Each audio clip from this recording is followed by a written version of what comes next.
But right off the bat, I mean, let's do this podcast and just talk about the Rumble because we are now in the season of what they call Wrestlemania, and like there's no better starting point than the Rumble. I mean, now is when we get to speculate, what the matches are going to be, what the build is going to be, and all that good stuff. Yeah, I agree. Like we were speculating last year. Yeah. With everything. And we kind of called it a little bit last year. Last year, though, like there was a clear, like obvious direction they were going with the Rumble. Going into this year, there was a lot more possibilities, particularly with the men's. There was a lot more storylines going in there. And the women's, because there was no storylines going into the women's Royal Rumble this year. Dude, I like, there was ups and downs for both. Mm-hmm. Absolutely. But gotta give it to the women, though, dude. That was awesome. I think the we can amount of safely times. say, Oh, go ahead. I think we can safely say that this was probably Triple H's strongest Royal Rumbles. Yeah. Yeah.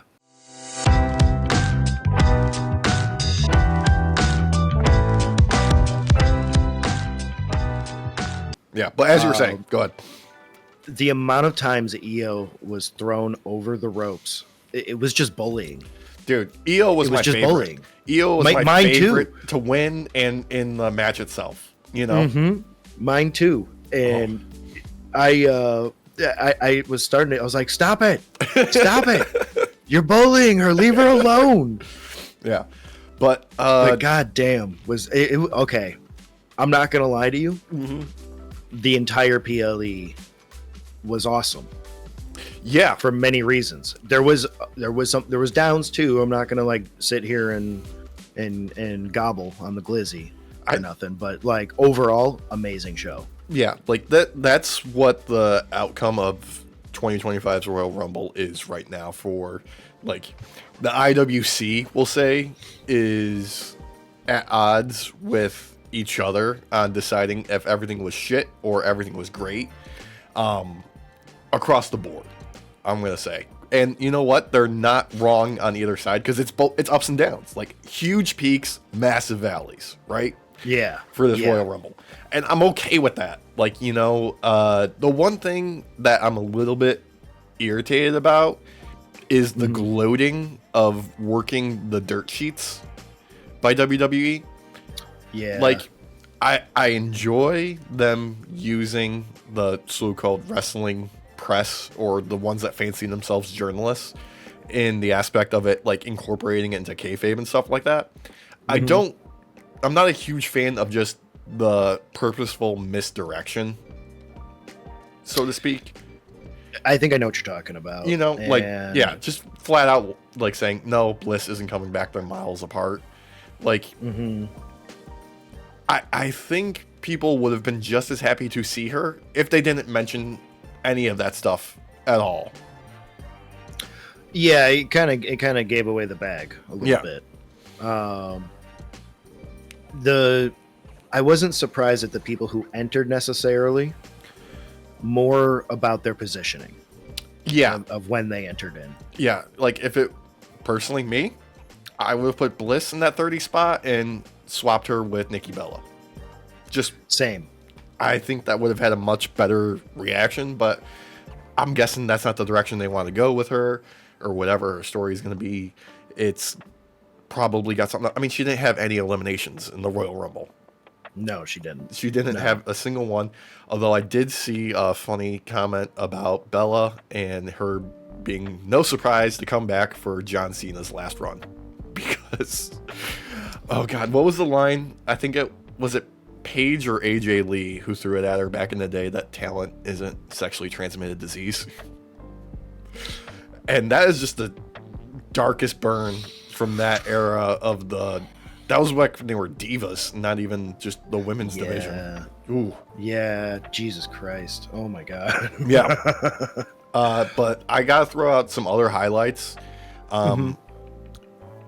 Zoe Stark from PFC had one of the best thinking on your feet moments of where she was on the top rope to do her springboard missile dropkick. She slipped entirely and recovered beautifully into that lariat. Okay, so when that happened, we all in the room, because Grandma watched this too, by the way. We all were like, "Oh, yeah," because we were afraid that she was about to just eat freaking shit. And she recovered it and did a lariat instead. I was like, "Holy crap! Like that was amazing." Like the recovery on that was just landing on her feet alone was great. Oh yeah, but to be able to actually still do a maneuver out of it was awesome. And now again, that was a high point for me. Yeah. PFC kind of dominating for a little bit, and then the crowd going quiet though. That was a low point. Yeah. It's each on their own. The crowd going nuts. Them working together. Nobody cares. Quiet. Nobody cares. I do want to say also, Maxine Dupree had a much better showing this year.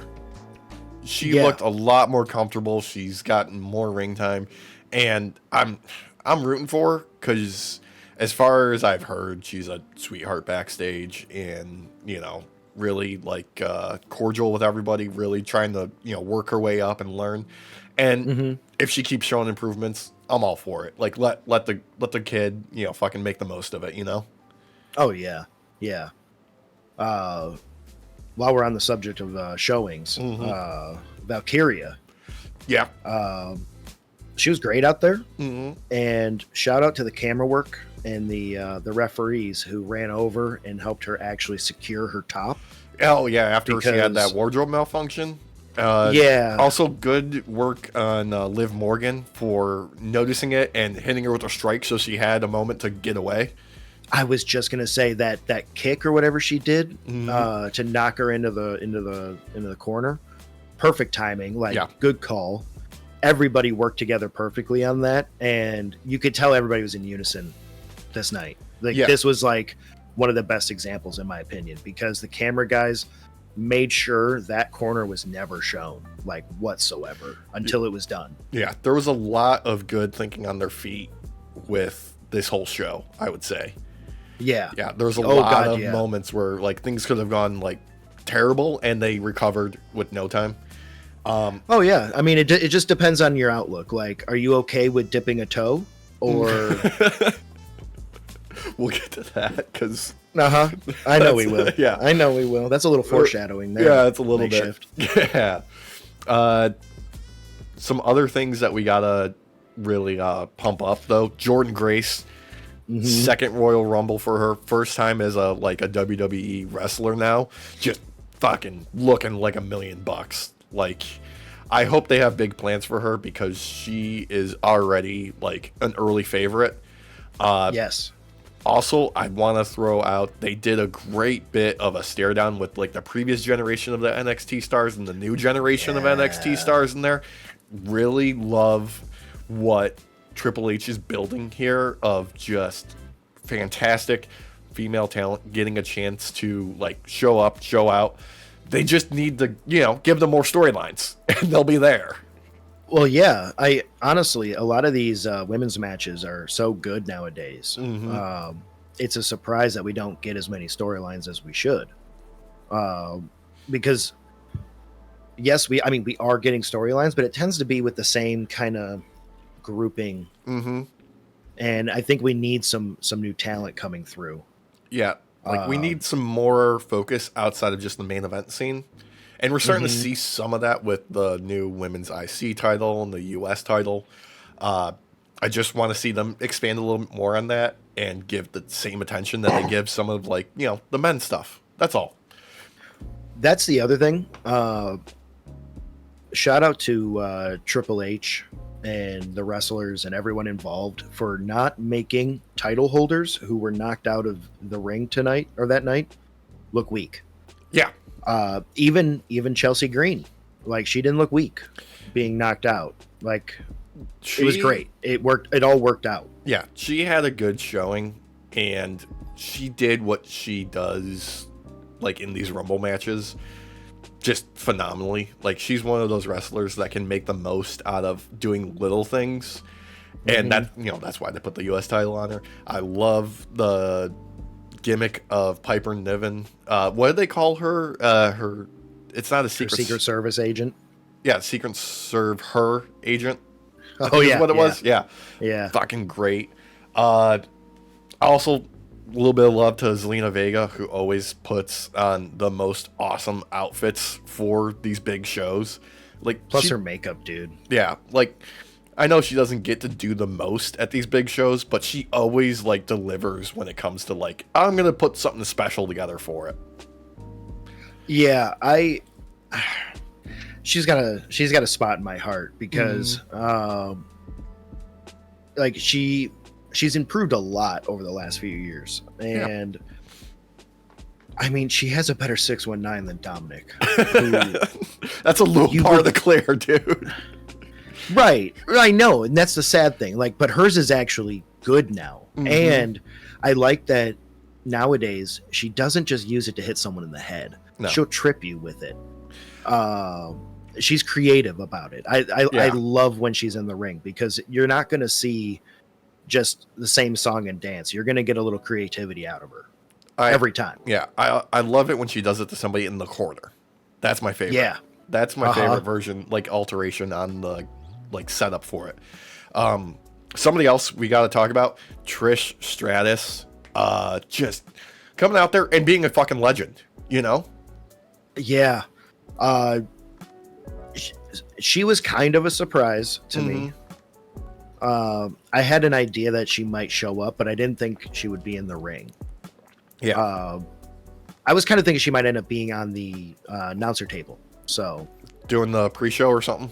Yeah. And it was, I mean, come on. You get a chance to see Trish come out, and she's basically, I know that she's been wearing this outfit for a bit now for when she's in the ring, but it just gives back to that old school Trish Stratus vibes. Well, not only that, it's like, it's kind of like a redemption for Trish from like earlier in her career when, you know, she was trying to be taken seriously as a female wrestler and she was just being seen as like eye candy and stuff like that. And now she's actually getting the work and show that like, no, like I'm a legit fucking wrestler. Like fucking give me my flowers. Well, and what reminded me a lot of like old school Trish was when, remember how she would pick battles with women that were just much bigger than her, like Chyna and all that? Oh yeah. When she stood up to Nia and stared her down like that, it was like, oh, I'm like 12 years old again, watching Trish take on Chyna or take on Lita, who was much taller than her too, and dominate for a little bit. Like, it was great. Yeah, it's all about that stratisfaction. It is about that stratisfaction. You are right. And, you know, great bringing up on Nia, because once again, she's just, like, I feel kind of bad for Nia, because she usually doesn't have a great showing at the big shows, the PLEs. Like, she's very good on, like, her TV matches. But, you know, showing up to the Rumble, she had a job to do. She went out there and she delivered. Honestly, I thought she kind of stole the show for a bit, man. Yeah. She has that natural heat behind her right now still with being a heel that really only the likes of Dominic receives. She wasn't going in and doing the craziest stuff, sure. No. But she was taking bumps that we normally would not expect her to take. And I do believe that's starting to show where she's getting better now. Yeah. She might not do the most fantastic moves in front of you, but she's going to be able to take a lot of these crazy moves lately. And it's awesome. And plus her, what was it? 7-woman elimination that she did? She did. I think she set a record with that, didn't she? Well, yeah, she set a record for most eliminations total.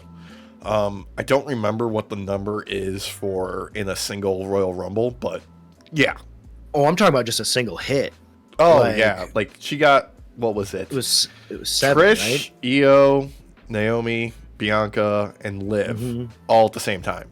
Oh, was it 5? Okay. Yeah. Or 4? Yeah, because it went, she eliminated, let's see here, I'm looking at cage match. Zelina Vega, then Trish eliminated Candice LeRae, then Nia got all 5 of them out, then it was Roxanne Perez eliminated Julia. Okay. And one then, of those dips. Yeah. Real quick. Yeah. Candace. Mm-hmm. I feel really bad for her because I do like her a lot. I'm constantly asking the question, why is Candace there? Yeah. Like, I feel bad asking it. Like, I do. But it's just like, do they not know how to really write her into these things where it feels smooth? Or is it just me? No, it's not just you. It's just... there's a huge, like, dearth of material written for the women's division right now. Like, Rhea getting the title is just, okay, Rhea beats everyone. That's just... She beats everyone, and that's the story. Like, everyone's chasing her. Nobody can beat her. And that's really all they have for her. Charlotte is going to win. We should probably mention that. Oh, yeah, Charlotte returns, and she wins the Rumble. Big surprise. That's the story every time with Charlotte. It is Charlotte returns, chases the title, wins the title, drops the title, disappears. Comes back. I have a theory about the women's Rumble. Yeah, let's hear it. So yes, I agree with you. Charlotte does always come back and just win, and then go after the title immediately. Yeah. Part of me felt like Nia was meant to win this though, and didn't, because like the way she went over the ropes, it looked like she was trying to catch herself to like look like she was almost going to touch. But then did touch. Yeah. And everybody kind of had a shocked look on their face for a moment. So a part of me wonders, and the same thing happened last year where I was like, ooh, I think someone else was meant to win this thing. Yeah, but with Charlotte being in it, no. It's LOL, Cena wins, LOL, Charlotte wins thing. Yeah. You know, that's just, that's how they book her. That's how it is. Although she looked great out there, strong showing, like no complaints. Like Charlotte is the inverse of Nia. Like she's a great showing at the big shows and kind of crap on TV. I forgot how fucking tall she is. Like I knew she was tall. Like I knew. Yeah. But it wasn't until she got up to the ring before going in, because she took her sweet ass time, like a queen should, obviously. But when she got there, I was like, "Damn, you're like one of the tallest people in the WWE." It's not. The reason you probably didn't notice is because you always get distracted because she always gets plastic surgery while she's off. True. She looks a little bit different when she comes back, and you're like, "Wait, what'd you change?" That was another thing that kept happening at the Rumble for me, was like I would hear someone's music and not be looking, and I didn't know who was coming out half the time. Dude, when are they gonna ditch all these Def Rebel entrance musics? Because that's everybody. The delay on the pop for every entrance until their name was on the Tron was drastically apparent. Like only a handful, I would say, did people recognize them immediately. You know, Bliss being one of them, Bianca Belair, another one, and Naomi. Yep, Naomi. And Charlotte. Yes. And Liv, I think, as well. Yeah, but Liv was in there different. Very early. Yeah. Yeah. Oh, you know what? I got a shout out to Lash Legend, actually. Oh, yeah. Great showing for her.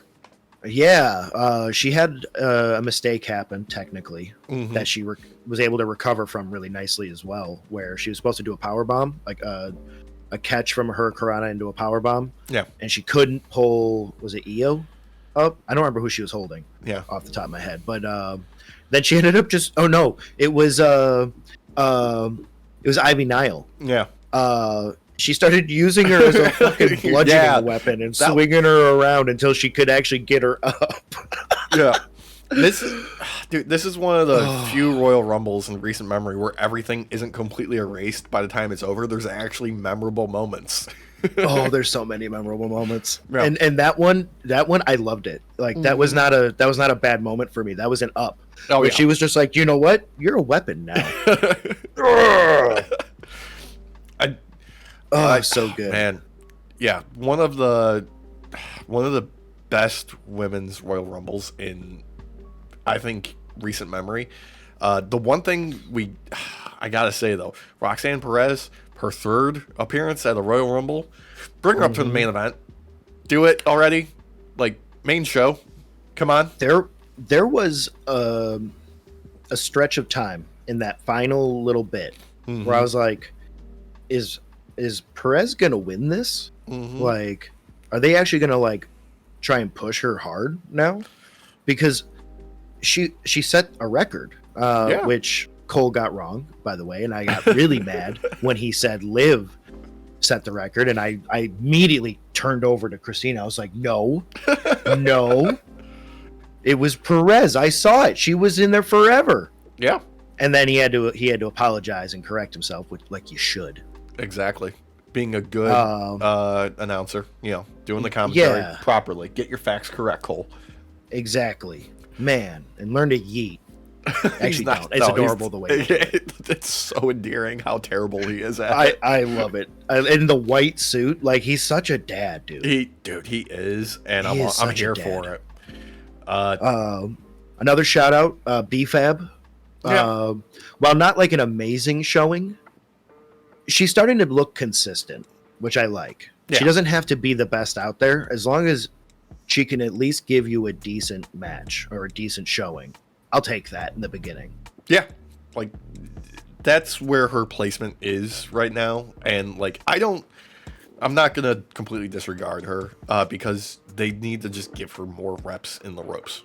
That's it. That's what she needs now. Like, she needs time to hone the craft, and that's fine. Yeah, she had a great entrance. She did also suffer from no one knowing who it was coming in initially, though. Yeah. But again, she's newer to going into the ring like that. Normally, she's just like a manager type. So, or what is it? Chauffeur or whatever they call it. Yeah. But I feel like in the next like maybe 5 years, we're gonna start seeing her dominate a little bit. I mean, as long as she sticks it out and keeps working hard, man. She can do it. Like, this is one of those things about the wrestling business, particularly with like WWE. It's like, if you can make the connection with the crowd, anything's possible.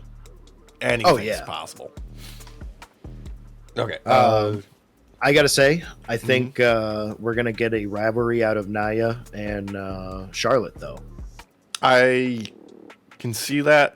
Particularly, they've got something to work with their last notable interaction, where there was that slap fight in the ring, where where things got real for a minute.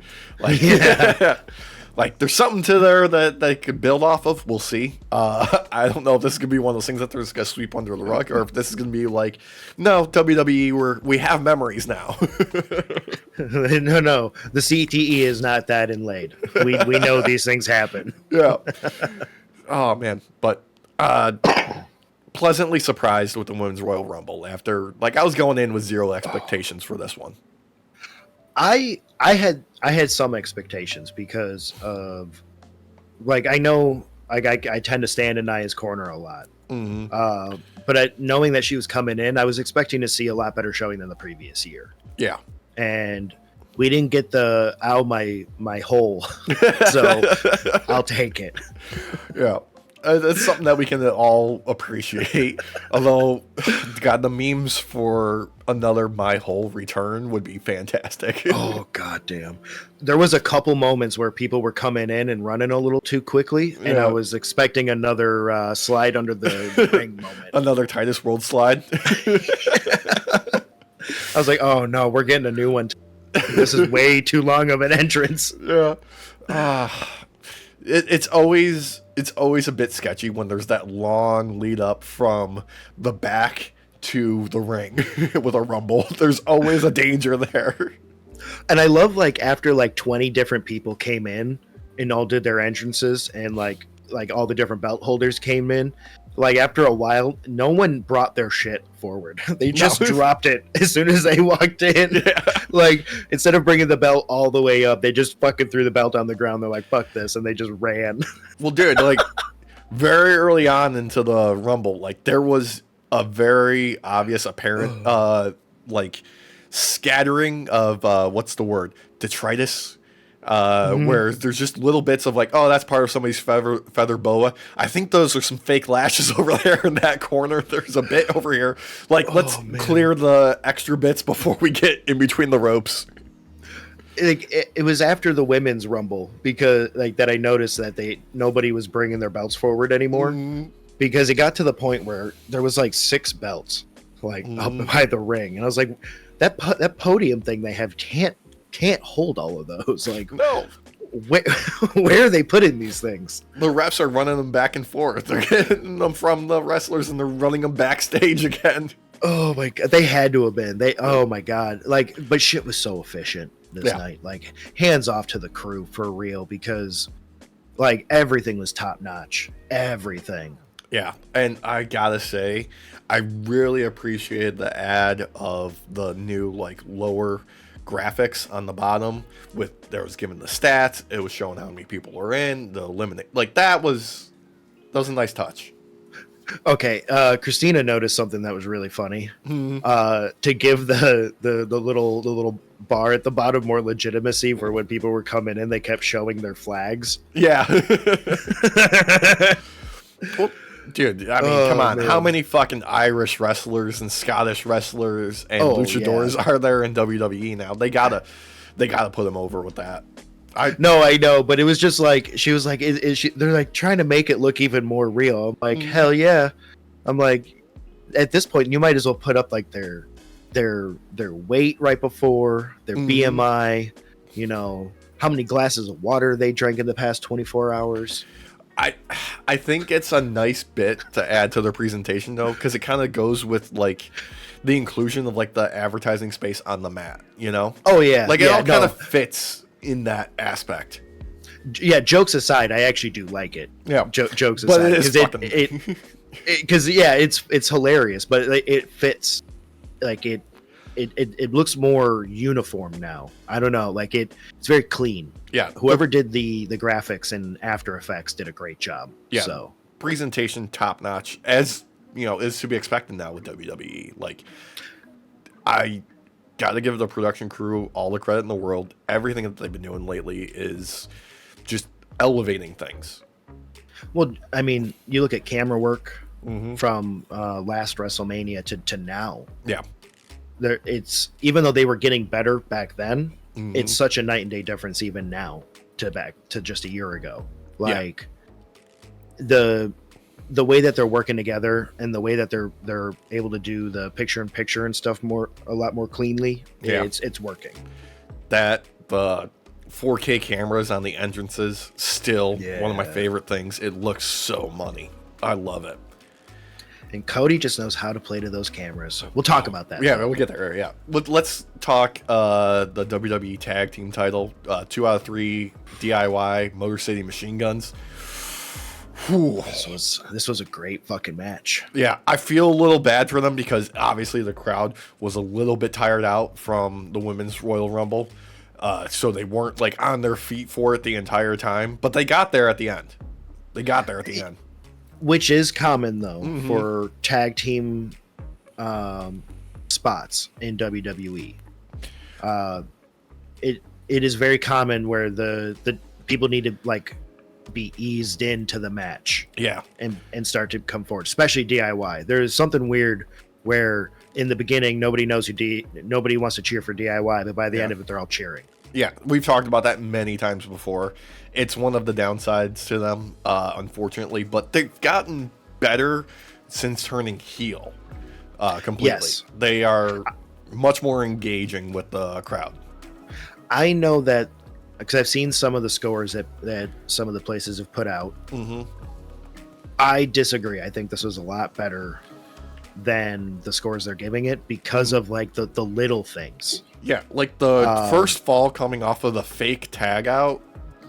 I really appreciated that. That was beautiful. It was very well done. And I love that the ref actually was aware enough to catch it. Yeah.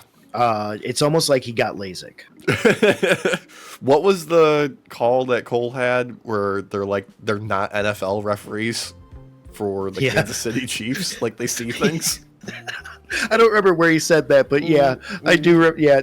Jokes were fucking flying. Oh yeah, jokes were flying from those two. Yeah, the combination of Cole and McAfee, great. Using Wade Barrett there as well is just like, it's like a perfect stew, you know? Like, yeah, they all work in unison together very, very well.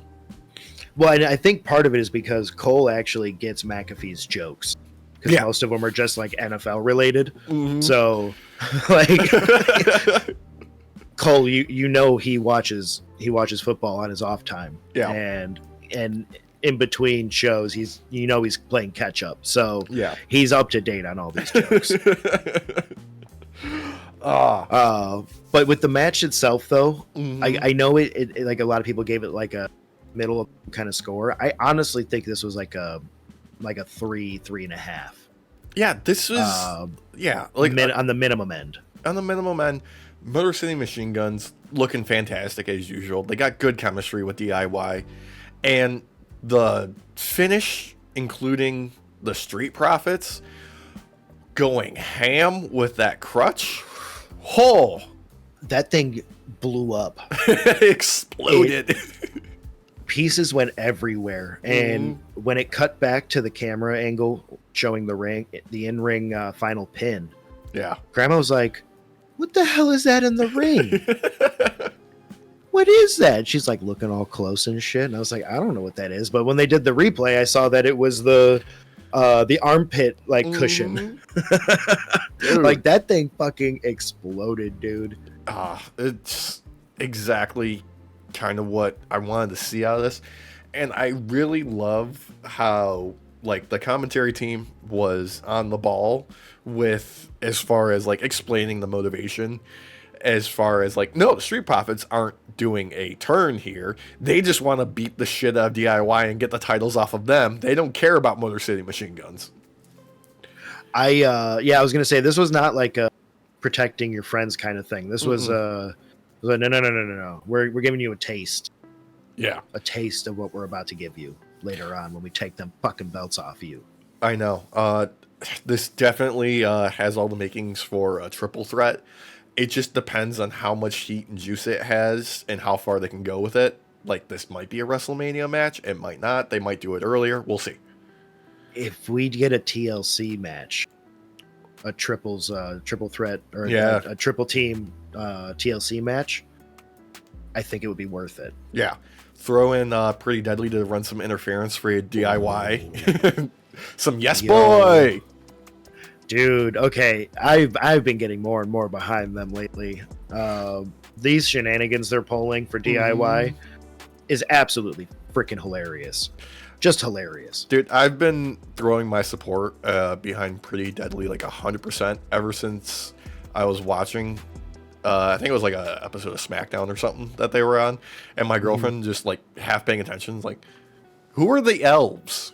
I'm like, okay, yep. They do have the appearance of like token-esque elves, and I'm 100% behind it.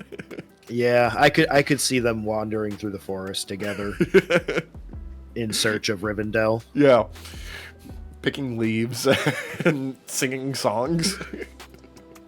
Oh God, I want some belts on them. I think it's like, I made this argument with Chelsea Green.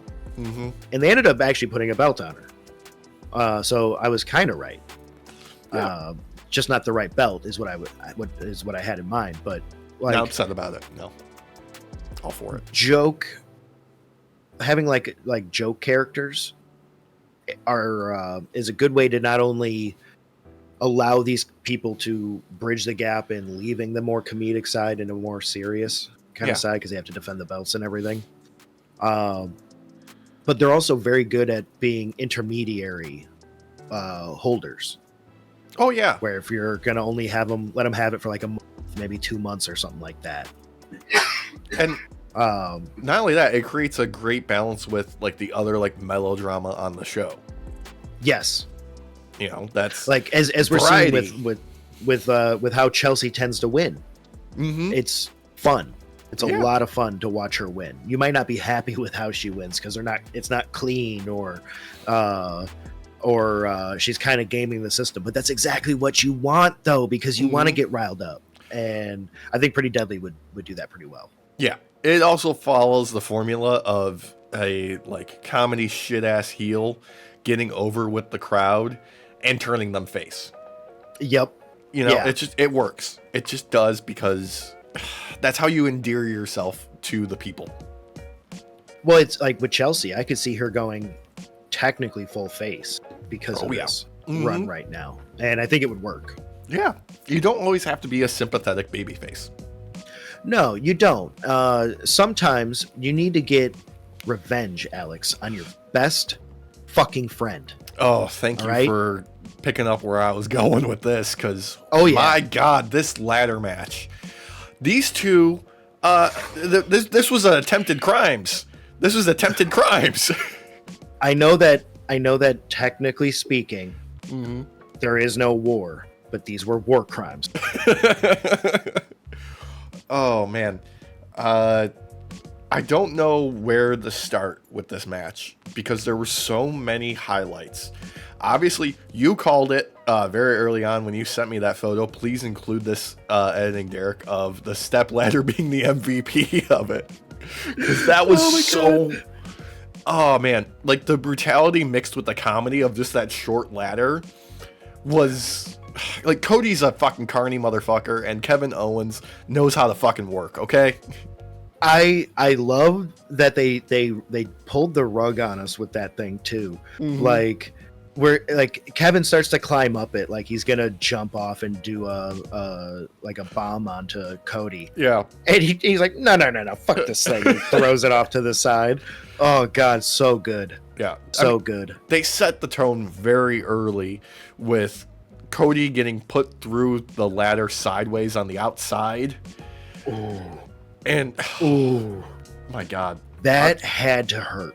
That had to hurt. I gotta put over I'm gonna say the production team, the prop team, for mixing the gimmicked ladders with the ones that didn't have any give throughout this match, just to really make it feel all that much more real and much more impactful. There was a moment in this match, and there's other moments too, but in this one in particular, where speaking of the ladders that have no give, Cody powerbombed Kevin onto the corner, like where the two legs. He did.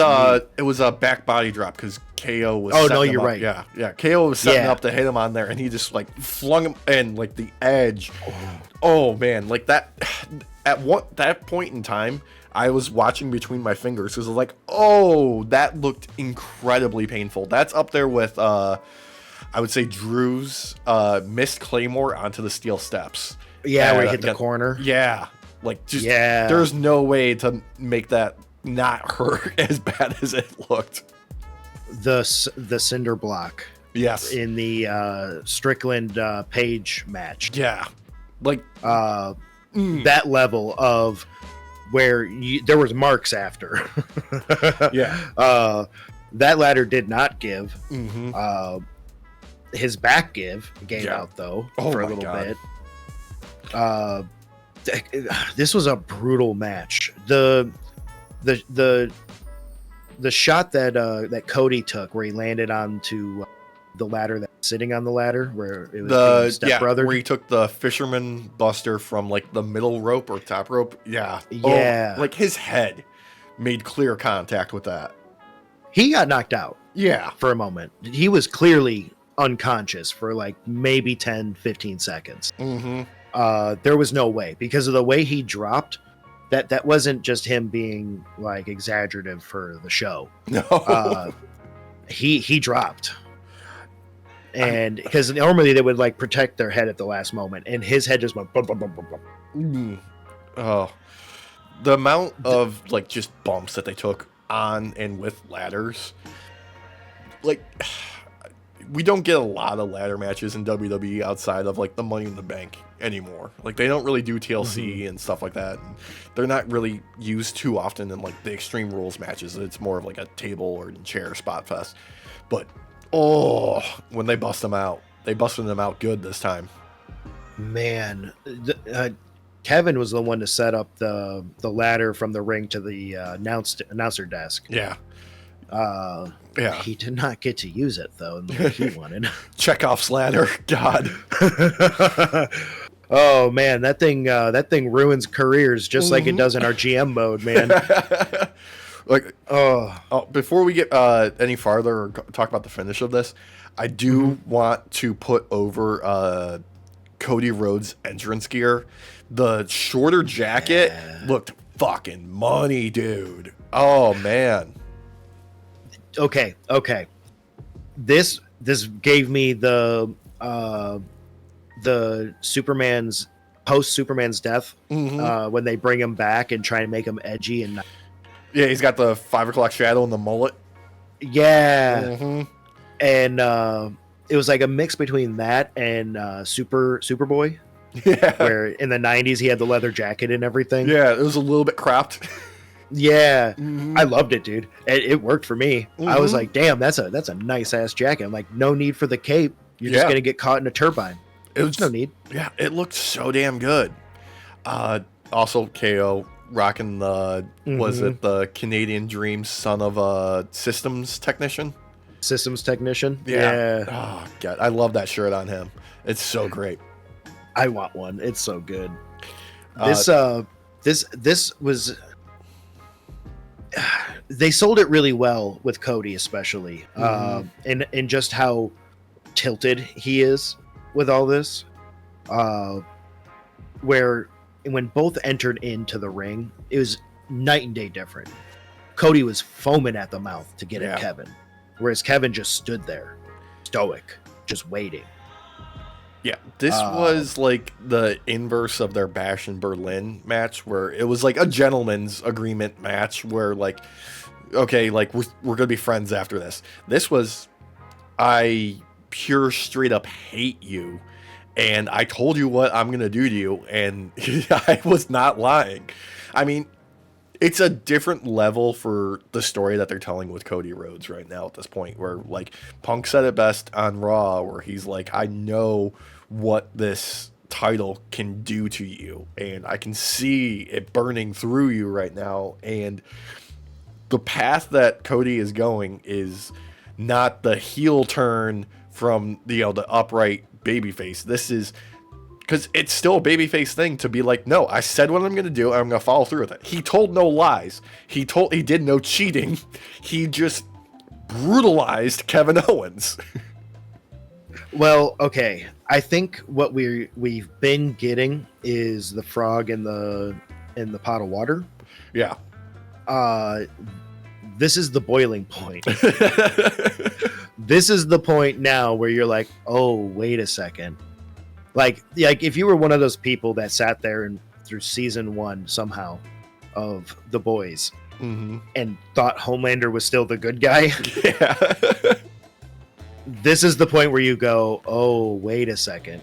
Yes. The absolute parallel is when Homelander lasered that dude and the crowd cheered. Yeah. That's exactly what happened right there, right then, when he did that Alabama slam from the announce desk through that ladder. I thought Kevin died. Dude. Because there was like 4 minutes of just footage of Cody just being like, yeah. The fact that he like was on his way out, turned around, came back to stand over KO and Sami Zayn, like consoling a beaten and bloodied, knocked out Kevin Owens. Barely alive Kevin Owens. I have to believe that in real life he came back to help sell it more and also to make sure his friend is okay. Yeah.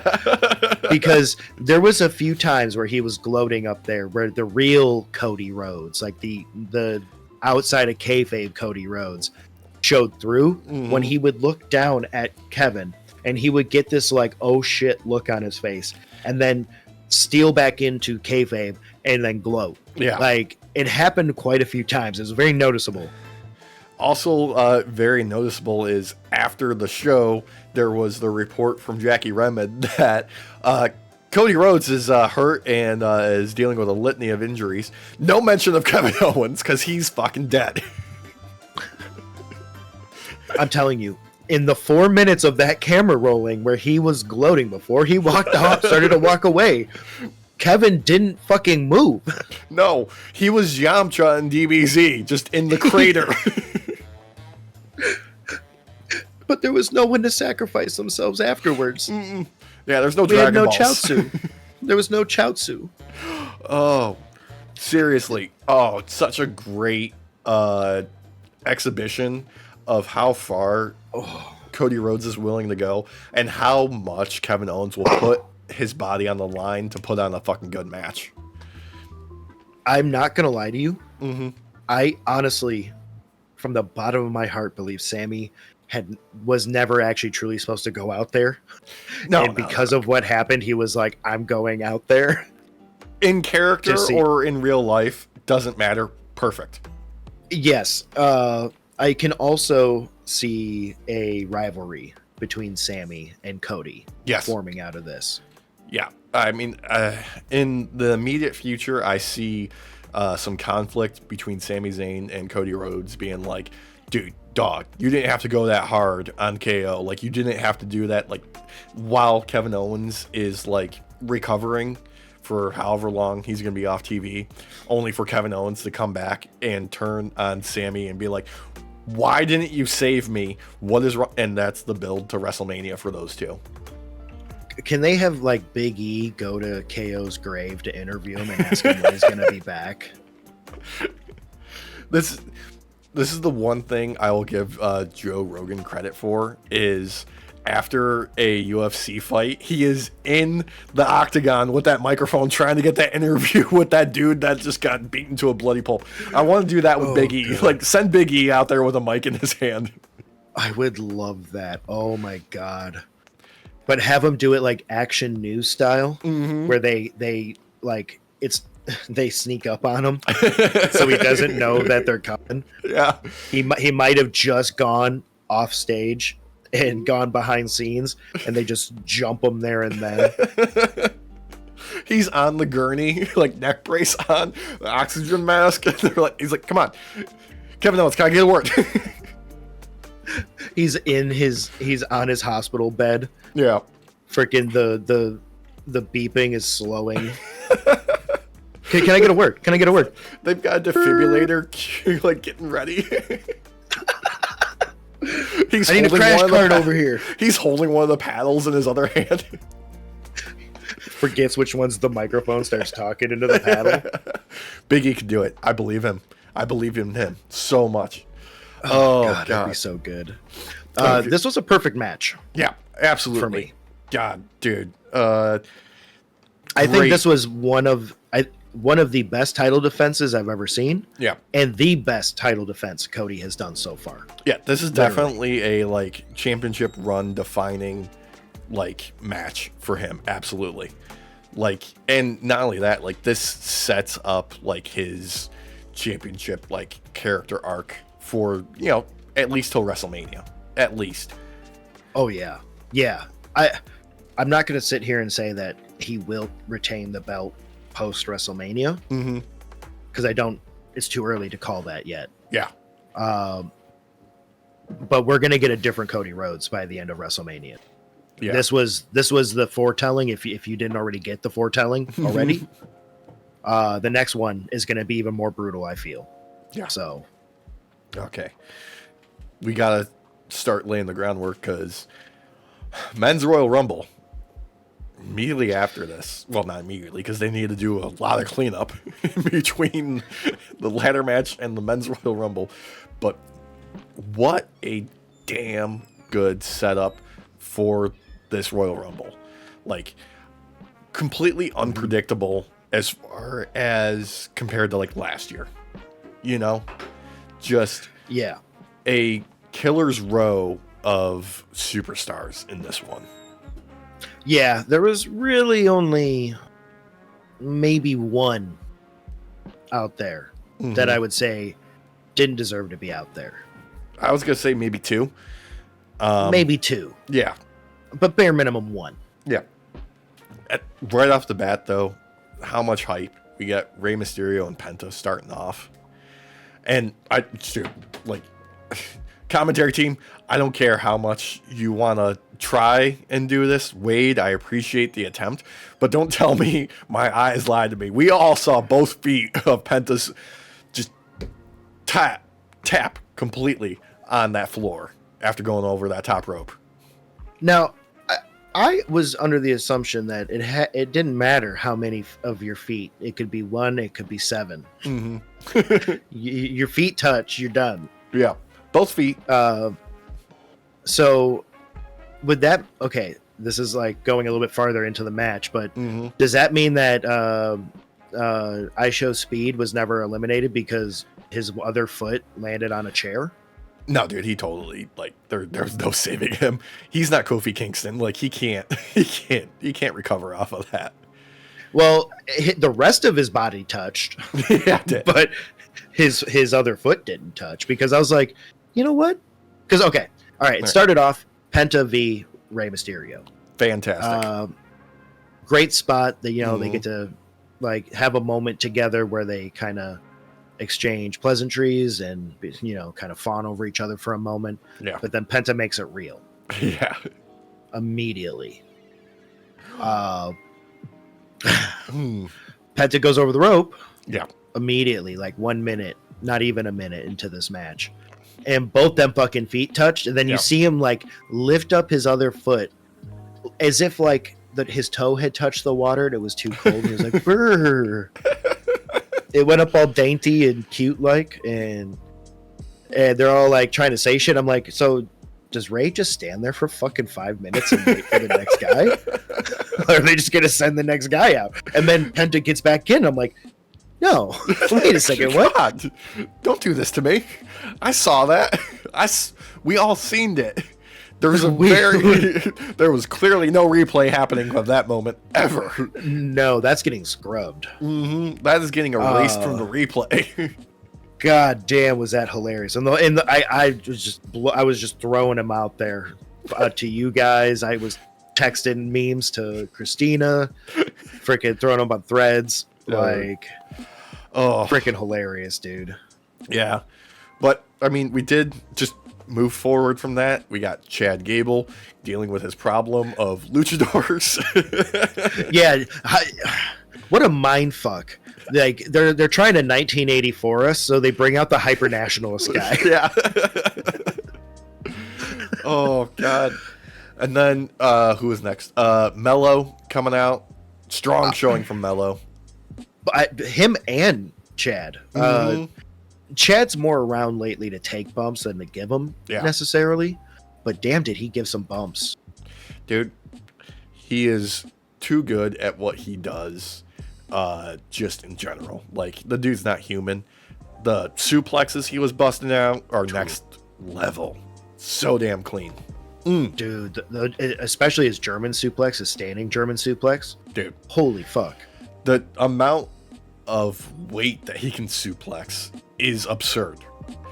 Like, it's insane. He is suplexing guys that like have never, her feet shouldn't be able to lift the ground, and he's just doing it like nothing. And sometimes more than one. Yeah. God damn. Dude's a machine. Freaking Mello though, it can't be denied. The dude is amazing out there. He is. I just wish there was more oomph from the crowd behind him. He needs more. The dude's lacking on the Riz department. That's where he's lacking. Which is weird because he calls himself him. Yeah. Like, bro, you're acting like you got all the Riz. Like you're the fucking like spirit bomb of Riz, bro. Like you stole it from the rest of us. Where was it? Yeah, it was in the NXT. That's where it was. He left it back there. Yeah, he forgot it. He didn't pack it in his overnight bag and bring it over to the main roster. He should know to keep things in his prison pocket. It's like you'll never forget it. It's always on you, well, in you. But Yeah. Yeah. Anyway, Santos Escobar coming out, causing more trouble for Chad Gable by introducing another luchador. Then Otis. Ah, man, I love me some Otis. Just hamming it up. The worm. Oh. We forgot. Okay. Real quick cutback because it falls in line. Denim Danielle, Maxine Dupree. Yeah. Came out. Oh, and did a reverse worm into an elbow drop. Yeah. And like major homage to Otis, and she looked great out there too. Yep. And then we cut to Otis appearing out there looking strong as hell when he first comes in, and we immediately get a worm out of him into an elbow drop. The man couldn't help himself, man. He was dancing in that ring. He was dancing. Oh man, he is everything that I want him to be at all times. You know, like I am never disappointed with seeing Otis get some screen time, as long as it's not one of the backstage advertisements, because those are disturbing. Yeah. The Manscaped one is burned into my brain and haunts me in my dreams. I don't think a single style razor. He would need every razor to get all the hair off. Oh God. Seen that man in person, and he's a hairy dude. He's a lovable little dude, though. He's not little. No, he's not. He's just adorable, though. Like he can't help himself but dance in the ring. He's a fucking teddy bear. Oh. Quickly followed by Braun Breaker coming out to just wreck shit. Dude. He came out strong, and I was surprised because we got up to, I think, 10 or 11 contestants in the women's at one point in the ring. While Braun was in the ring, I think it went from like 7 down to like 3 within a matter of minutes. Yeah, no, he took out Mello and Santos real fucking quick. And then as far as like not having R-Truth in the Rumble disappointed me. This next bit really made it up for me, because we had Akira Tozawa not even making it to the ring, getting just knocked the shit out of by Mello, and then just the fucking Triple H backstage being like, what do we do? You're going in. Camera pans over. It's iShow Speed. And I'm just like, fuck this YouTuber bullshit, motherfucker. Coming out there, making a big show of himself.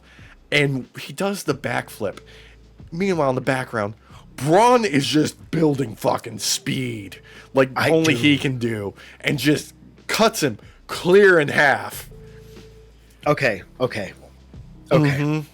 Okay, so first off, the Tozawa moment. I was lost in the kayfabe. I was lost in the sauce for a moment, brother. Yeah, I thought I thought Mello coming out and just attacking Tozawa there, going backstage and attacking him there. I thought that Tozawa's fall was not meant to go that way. He actually did get knocked the fuck out, so they dragged him backstage. And then Triple H is like, fuck, what do we do? Yeah. And that's when I realized, oh no, this is actually a bit. And I was thinking like, oh shit, are we about to have Triple H come out there? Is he not only going to come out and win the fucking Royal Rumble, but he's going to fucking crown himself into the Hall of Fame too? Yeah, Reign of Terror Part 2. I honestly, there was a moment, and then it shows iShow Speed, and I was like, oh. Oh, okay. Dude's hilarious. He's been on the internet for years now. Getting his meat out. Yeah. And you know what? Out of anyone who I've seen take a spear from Braun Breaker, no one has made it look more real, because you don't normally fold like you do when you get hit with a spear. That man didn't fold. He actually took the hit. I felt kind of bad for him. And because I have to assume he was so excited to be in the ring that he forgot to watch where Braun was coming from.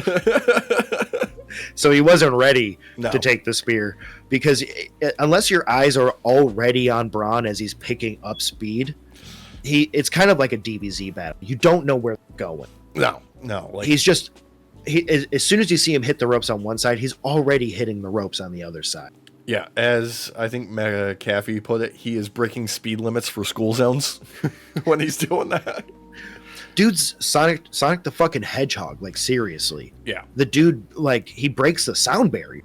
And God, I love the transition from hitting him with the spear, picking him up like he's nothing, tossing him to the outside, getting caught by Otis, who was eliminated by him and Braun, and Otis just like nothing, just flopping him onto the announce table. No joke. When Otis caught him, I was like, oh shit. Is Otis going to throw him back in the ring? Because he's not out. No. He's midair, technically. And then Otis throws him, and I was like, oh, fuck. But then again, okay, yeah, one foot touched the ground. Yeah. The rest of his body, yeah, touched the ground. The other foot, though, didn't. He should still be allowed to wrestle. He was never eliminated. There's still two contestants going on. Derek, let's be real. After taking that spear, he's not getting back up. He's not. I have a feeling he was like, get me out of the ring, please. The moment he had a chance to speak to Braun, because when Braun picked him up over his head, man, that had to be the moment he was like, please throw me out. I'm done. I'm done. Oh, God. And then, of course, we had personal highlights. Sheamus coming out there. I love where Sheamus is at in his career of just like having a good time with it, you know? Like, there's no more pressure on him. He's just like, no, I'm going to go out there and just have the best time and make the most of it. He actually looked really good, too, out there. Oh, yeah, he did.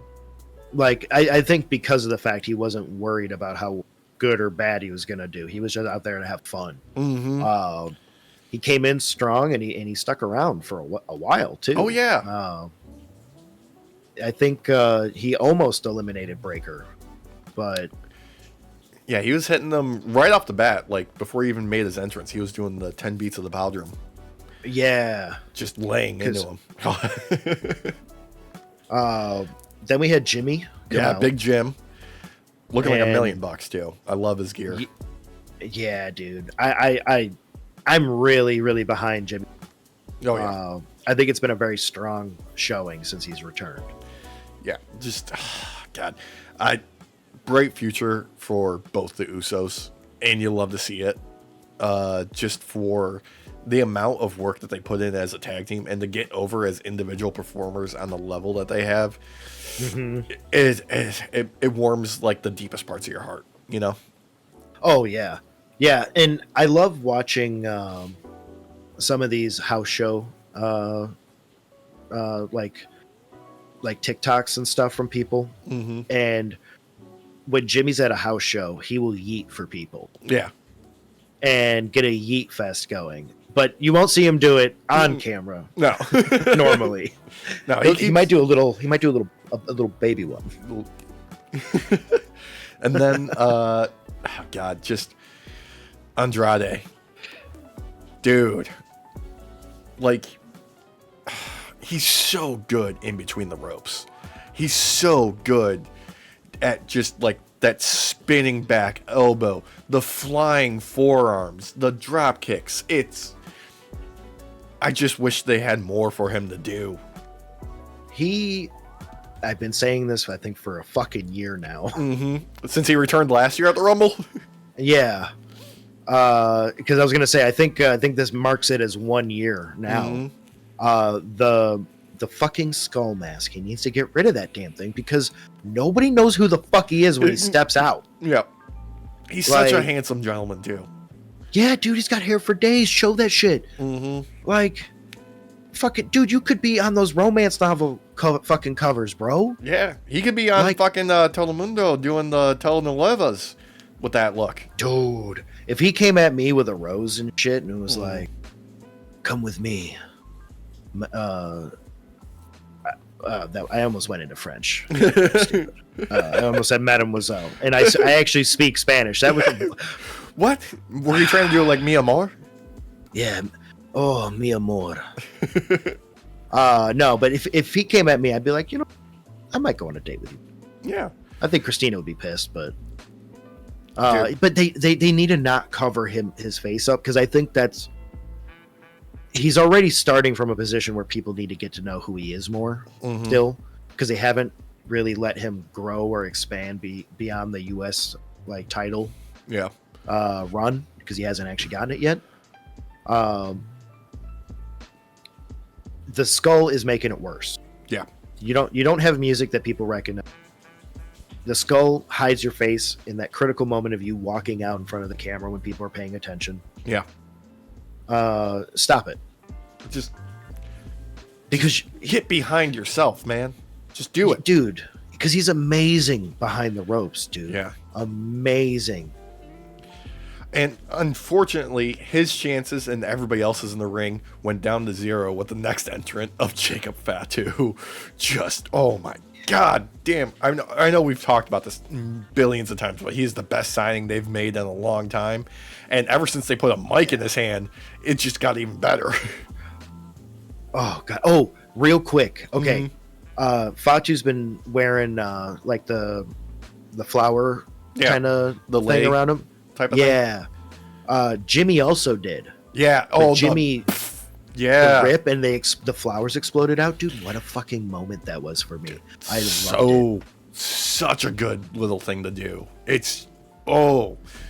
They're so good at getting these little things right sometimes that you're just like, why weren't you doing that the whole time? Dude, and the camera angle is perfect for it too. Again, the behind the scenes, this was their fucking A+ game. And as we've been talking about so far, A+ fucking PLE. Yeah.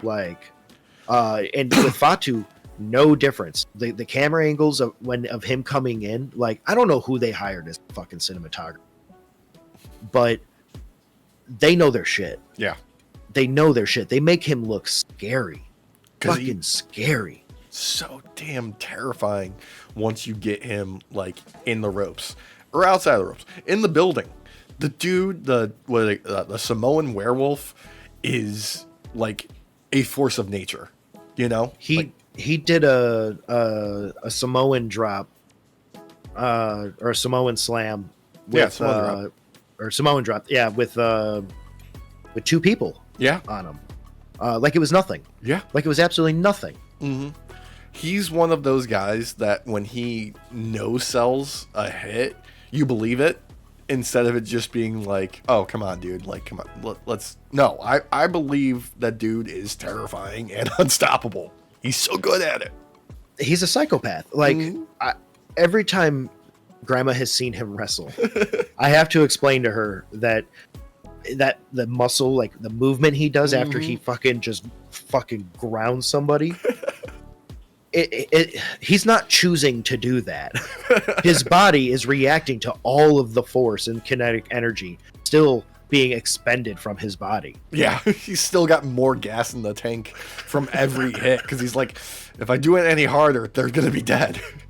He's like that self-charging fucking battery operated car where every time you hit the brakes you recharge the fucking battery. Oh god. And a fantastic bit of character work with the next entrance, Ludwig Kaiser. I love the little jog, and then no, I'm putting down the brakes. Jacob Fatu's in there. I'm gonna let him clear house, and I'm gonna make my entrance when I feel like it and pick my moment, only to get eliminated. Just nothing, very unceremoniously.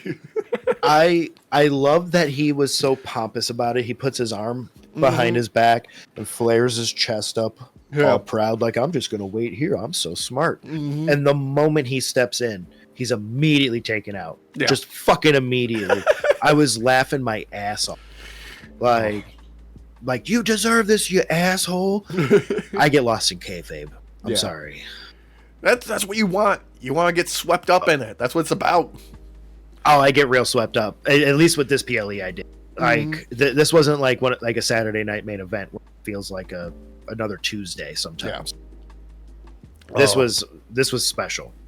And speaking of special, The Miz coming out next, trying his damnedest to look like somebody gives a shit about him. I'm kidding. I bust the Miz's balls a lot, but dude, come on, look at who's in the ring. You got no chance in hell. he was there to take bump. Yeah. And he did. Yeah. I mean, he did bust out a couple of moves. He did. Yeah. They allowed him to have his flowers when he first entered, which not everybody gets. So you can at least tell there's some respect. But yeah, he he live up to his reputation? Yeah, Jacob Fatu said he has all gas, no brakes, and he was not lying when they came to head. Yeah. That made me chuckle. It made me chuckle seeing that happen. It really did. Like, Miz, what are you thinking? Come on, dude. I mean, he didn't even believe in himself in that moment, and you could see it. Like, it was clear across his face. He's like, fuck, what am I doing? Yeah. And, God, speaking of believing, next entrance, Joe Hendry. Almost like I laid that up for you, brother. Oh, yeah, dude. That was an alley-oop right there, dude. You just threw it up in the air, slam dunk. Joe Hendry, signifying this is what, he was entrance number 15. And from then on, it was all killer, no filler for the rest of this Rumble. Like, it just elevated and elevated after Joe Hendry making, God, just, I love that we are getting the TNA World Champion, Joe Hendry. I'm sorry, TNA. This is the signal that they are going to just take everything from you with WWE, and you're going to be left in the dust with this partnership, unfortunately, because what a star-making moment for him. This was awesome, and the crowd was behind him immediately. Yes. I jumped up. Yeah. I was so excited because I believe in Joe Hendry, and I believe everybody should believe in Joe Hendry. Yeah. And unlike The Miz, when Joe Hendry stood up to Jacob Fatu, I believed it. Yeah. For a moment. He was like, I ain't afraid of you. Oh, you hit me really hard. I was like, oh, crap. What have I got myself into? Oh, shit. Oh, God. But I love that he couldn't help himself. And when everybody was kind of either getting beat up in the corner or like tired and trying to like take a break, he jumps into the middle of the ring and he just points at the crowd. God, I got to say, I also really loved, what was it? It was Sheamus in the corner from Joe Hendry's entrance to when he was doing the stomp, stomp, clap. And he's just like, wait, why'd you do that to him? I was enjoying that. Oh, God. And then fucking, I think it was Cole who was like, yeah, we will rock you. Damn, you're such a dad. He's such a dad. But, like, you know, like I said, Joe Hendry makes his entrance. And, like, okay, we are now shifting into Top Gear because Roman, surprisingly, coming in like the middle of the entrances. Like, out of anybody, I expected him to be coming in later in the game. But no, Tribal Chief, one's up and just taking it right to the next level. So, Grandma loves over the counter. She loves our OTC. Yeah. And I was able to, hopefully editing Derek remembers to throw this up in there too, but I got a picture of her putting her one up. Aw, I love it. For the OTC. Dude. Yeah. It was kind of surprising. I didn't know who was, I thought it might be a dip. Like, we just got Joe Hendry, like one of the greatest of all time. Yeah. Near godlike. And how can you really go beyond that? Well, you can have Paul fucking Heyman bring out Roman Reigns. Yeah. And, oh, God. Like, it's been a minute since Roman's been in the Rumble, much less lost one. 2015? 2016? That was the last time he won. Yeah, 2015. He hasn't been in the Rumble since, like, 2020 because he's been holding on to the title. Oh, was it that long? I thought it was longer than. Yeah. Because I just couldn't remember the last time he was in it. I just remember seeing the little blurb pop up saying he won in like 2015 or whatever. Yeah. Dude, Tribal Chief came out swinging. Oh yeah. We got a lot of spears. We got a spear off, and Roman was not victorious in that against Braun Breaker. I know. Got so happy for Braun getting that moment. And fucking Roman folded too. Yeah. Like, he took that like a champ. I do believe this was that moment that showed Braun needs to move up the card. I think like we all knew it, obviously. I think that showed like it's time now. Oh yeah, let's move him up. He made a fantastic run this entire Rumble, especially from the get-go, hitting the spears, the Frankensteiner off the top rope, all of it. Just dude was like top form whole time. It was great. Yeah. I think the only thing I saw, and it might have just been a weird camera angle, but it looked like he whiffed a Superman punch. But it might have been the camera angle again, because it was a kind of a weird angle. They weren't trying to shoot him in the moment. I think that was supposed to be like an actual dodge. Because it looked like he was going for the Superman punch, and it didn't connect. But then the camera panned at this right at the same time. So. This is one of those Rumbles where it felt like barely controlled chaos, and the camera crew was trying to keep up, rightfully so, in a good way. Well, then they did a great job too. Yeah. At the end of the day, it was amazing. Yeah. But there was a moment there. There was a moment where Roman actually kind of had a oh fuck kind of look on his face, and that was with our next contestant, Alex. Oh yes, Drew McIntyre on a mission. So normally he comes out with he needs a little, not Jacob Fatu like sitting in a vat of oil and water, constantly rotating and being emulsified. He's normally just a little wet when he comes out. He was bone dry, and he had big old flowing locks. Yeah. And Roman was sopping wet. It was a night and day difference between the two. Almost like they're trying to get Drew to look more face. Yeah. Although, all right, let's talk about this now, because I read this this morning. Once again, dirt sheets probably getting worked for the sake of it, but reportedly after being eliminated, Drew McIntyre was seen backstage having a bit of a fit about somebody ruining the storytelling because they have to get their moves in, and so on and so forth, and being very upset with his appearance at the Rumble and leaving immediately afterwards too. Wow, really? Yeah, not sticking around for the rest of the show. So probably dirt sheets, working. Getting played. Yeah, getting worked for the benefit of us. Yeah. Yeah, because I was going to say, I think they set it up perfectly to continue this this rivalry that Drew has with Roman. Rightfully so. I understand where he's coming from. I thought it played off really well. I thought him getting knocked out in the way he did, I thought it was awesome. It was very not dramatic. It was very matter of fact.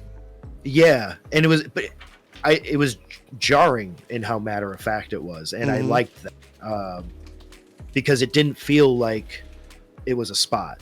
No. It didn't feel like, oh, this is the moment where Drew needs to be knocked out. Yeah, it felt like just a normal progression of the Rumble. Yeah, and Drew sold it perfectly. He had that super shocked look on his face. Yeah. Super pissed too, you could tell. But yeah, it I thought Drew did great out there. Yeah. He brought it to fucking Roman. He beat the shit out of Roman for a little while. Dude, he kind of beat the shit out of everyone for a while. People were trying to throw him out forever and could not do it. So there was a lot of small moments where somebody else was beating on Roman, and he was egging him on to keep doing it and trying to get more people involved in beating Roman. Dude, I love it. It's like the anti-hero coming out to try and save the day in the only way they asshole. Singular focus Drew is Drew in top form, yes, his feud with Punk, when they were just laser focused on building that and hating each other, fantastic. Drew solely focused on dismantling Roman Reigns and getting distracted by other people and getting angry because he's not focused on Roman is also great.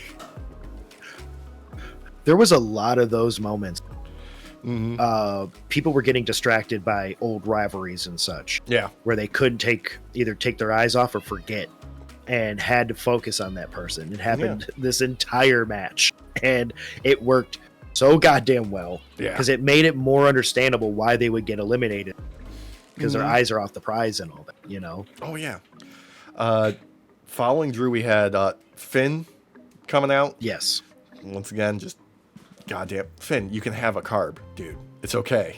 You've already got a 16-pack. Like, ease up a little bit, man. You're not a young buck anymore. I am so not used to hearing his own music. Oh, yeah. I had no fucking clue Alex who was coming out until I saw Mr. fucking 900 abs fucking Finn Balor come out. I only knew because I saw the Tron that said FXXX. I did not see that. Yeah. I caught it. But like it was a quick like 2 seconds, and that was it. Blink and you missed it. Yeah. I did not see that. I had no idea who was coming out. And then I saw fucking Abatron 9000 come out, and I was like, oh, Finn, like that's some weird music for you. I'm not used to seeing you without Judgment Day music. It's been a minute. Weird. Yeah. He looked great out there overall. Oh, yeah. I don't think he had the strongest showing that he could have. I think he filled the position that was needed to be. Yeah, like where he helped kind of blend everything together and kept Damage going out there at all times. Yeah, like he didn't have like a whole heck of a lot of character motivation or storyline going into the Rumble because he was written off TV for a little bit. Yeah, and it was less Candice LeRae though. Yeah, I did not question why Finn was there. No, and same thing with Shinsuke coming out next. Actually, one person you can recognize from their music. Yep, I knew immediately. Yeah, came out strong. Oh yeah. Looked great out there. And again, when he was eliminated, did not look weak in the elimination. No. It was one of those like caught by surprise moments. And I think WWE really had their hand on the ball with it. Yeah. Because none of the belt holders looked weak tonight. And especially considering that he got eliminated by the next entrant, Jey Uso. Main event, Jey Uso. God, yeah. So over with the fucking crowd, man. Like, loved the gear. Loved. Yeah. A lot. The white and pink. It was a good look for him. It's a good look. It really was. And like his brother, came out strong immediately. Yeah. And he, I can't really sit here and be like, oh, he might have tripped up here, he might have tripped up there. He just looks strong the entire time. And also, I really appreciate like the OG bloodline all being on the same page for the Rumble. Like nobody was really like being like extra sneaky with each other. Like there wasn't any like shenanigans. It was more just like, I'm gonna help you when I can, but I'm also not gonna like interfere with what your business is doing. Like we got each other's backs, but you know we're still in it for ourselves. Like. Yeah, because like Jimmy helped Roman up at one point before getting. Yeah, like immediately. Yeah, but they didn't then start fighting or like teaming up. They went and did their own thing again, and I enjoyed that too because it showed like a more mature bloodline than what we used to have. Yeah, like they're all strong enough as individuals to hold their own. Kind of like how the Justice League doesn't need to be together 24/7. They can all do their own thing and then come together when they have to overcome unbeatable odds. And then Superman shows up to throw it in the sun and everything's back to normal. Yeah, that's Roman. Yeah. But there was something unexpected, Alex. We got to get a return of the one and only AJ Styles. Yeah, using his old music. Thankfully. Old music. Yeah. I knew who it was. Yeah. God. And like a throwback to when he made his debut in 2016. Yeah, dude. And he looked great out there right off the too. I saw a comment on him where like somebody said AJ Styles could lose one of his legs and still not miss a step. Yep. Yeah. Yeah, it was wild. I expected to see some ring rust. Nope. None of that. No, he's too good. He's too good. This is all muscle memory.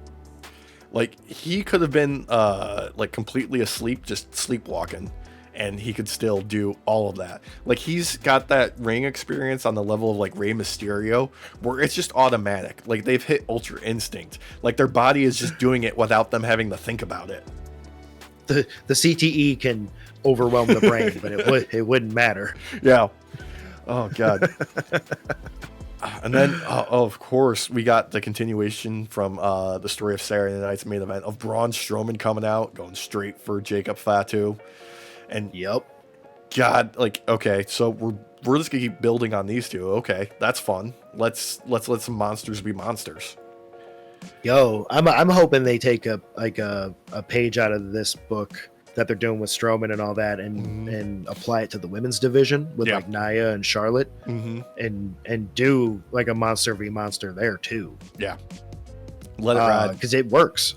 Especially like Fatu, he's a psychopath. Yeah, and Strowman just looks like an angry giant who just wants to just make bread, you know? Out of people's bones. Yeah, he needs to grind them up real quick. Oh man.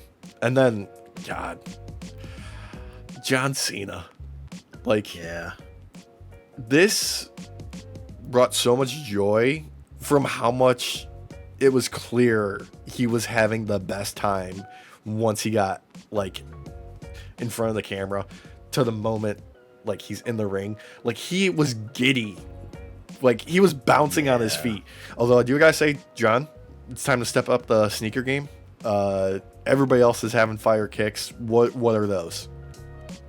Yeah, they were like 2016, 2017. Yeah, kind of drip. Bring back the Reeboks with the pump. Do it.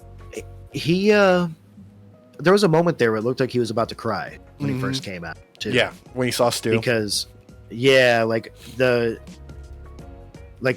arena multiple times like became raucous at many points, but nothing like when John Cena came out. No. He just, the moment he stepped out there, everybody went nuts.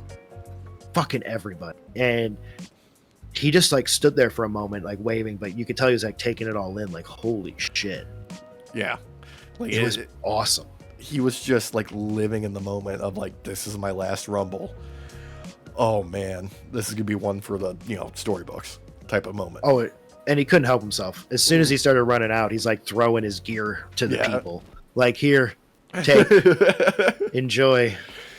I loved it.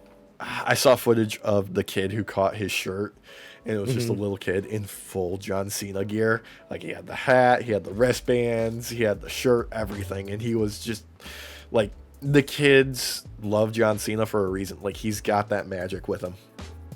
I can tell you, if I had caught his shirt or the hat or what have you, and next to me was like a kid dressed in full John Cena shit, I would just give it to him. Oh yeah, absolutely. Like, that's the law. You have to do that. That's just what you do. Like, you can't, like, there's just like a primal instinct to do that for a kid.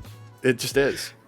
Plus, like, you can tell little homie's gonna appreciate it a hell of a lot more than so I mean, I would appreciate it, don't get me wrong, but little homie would love it more. Like, you just gotta let the kids have it, and like, it just proves more like why John Cena has staying power. I know. And like, the energy that he brought to the Rumble, like, it shifted things again. Like, okay, we leveled up once again, and there's like just this energy that you can sense and feel, and he's giving so much like emotion of joy in that moment. And then CM Punk's music hits and he gets even happier, and he's like bouncing like a toddler in one of those little things, and he's just like, it's happening, we're doing it. I shout out though real quick to the entrant that came in right before CM Punk, John Cena's bald spot. Okay. I see you, brother. I see you. No, but he was really giddy, and it was like being young again. Yeah, having him come out, and then when Punk's music hit, because we knew he was going to be coming out sooner or later. Yeah. We all kind of like, it was that like moment like, we're getting what we wanted. Yeah, and we're finally getting it. They gave it a moment to breathe too, until Seth's music hits. Just bam, bam, one after the other, dude. Well, it was night and day difference too, because Punk took his time. Mm-hmm. It wasn't like Ludwig, No. where he just didn't go in. He just took his time coming up to it. He didn't sprint. Yeah, he just like kind of like he soaked it in a little bit, but was still like game face, like I'm on a mission.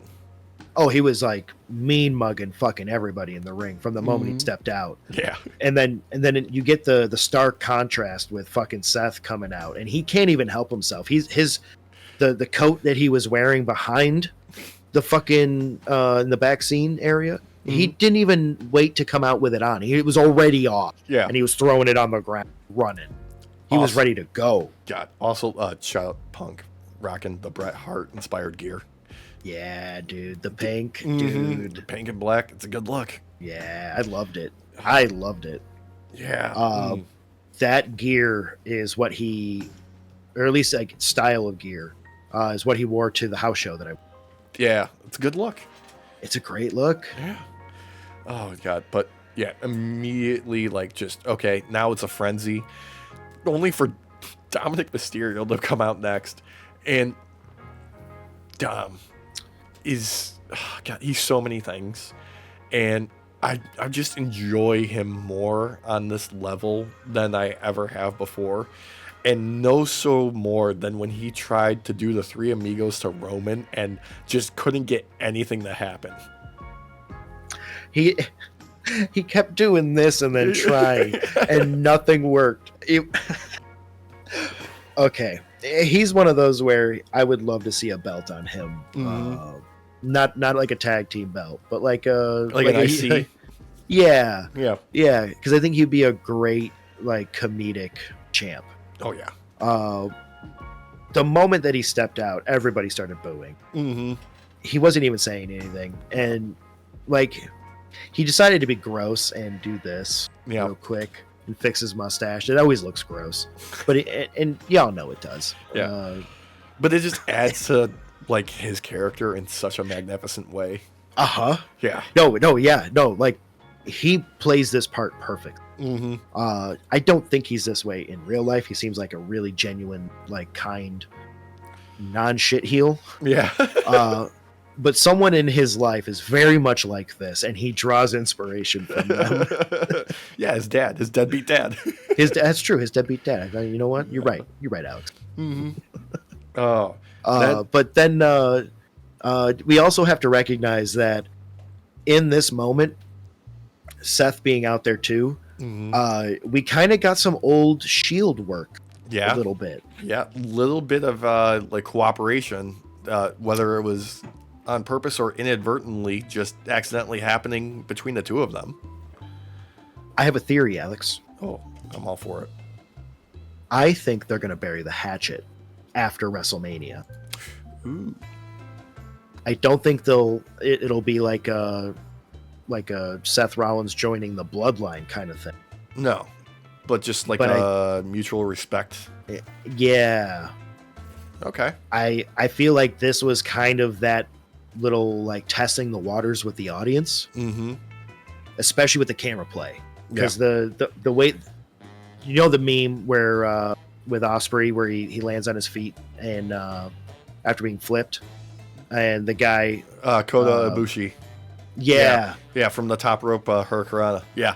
Yes, they redid that the meme portion of it, where Seth is in the front, the foreground, and Roman's in the background. Yeah. You could have played the sound from that meme on over top of this, and it would have worked fucking perfectly.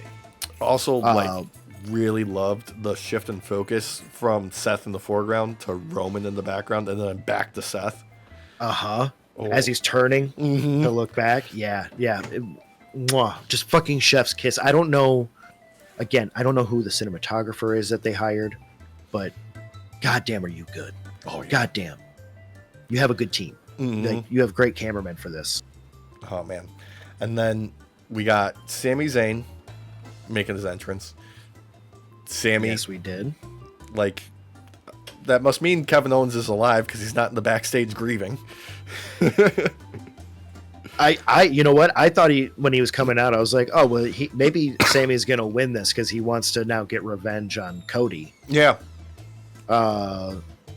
Spoilers, Sammy doesn't win. No, Sammy doesn't win. No. Neither does Damian Priest coming out to wreck house and just, God, I hope they got something for him in the future beyond like the Terror Twins and Judgment Day in the near future. Because he's got it, you know? Yes. When he eliminated Drew. Thank you. Yeah, Drew. Yeah. I saw a moment where we could rekindle that too. Yeah. And I think it would work. Mm-hmm. Also, great moment of him getting rid of Dominic. Yeah. God, Dominic's one of those guys that you can just like, he's like a Spike Dudley. You could just ragdoll him and people are like, yeah. God, I don't know how he's alive still. Then, of course, the fucking megastar, LA Knight. Yeah. Got I know we're doing other things with Jay, but I'm once again asking for a tag team of LA Knight and Jay Uso for LA Yeet. Yeah, bro. God, I want it. I want it so bad. That or a really hardcore rivalry between the Yaz and the Yeets. Yeah. Either like just with how over the two of them are with the crowd, there is something to be made there. Dude, they should West Side Story that shit. Mm-hmm. Everybody come out dancing. But they're all yeeting instead. Exactly.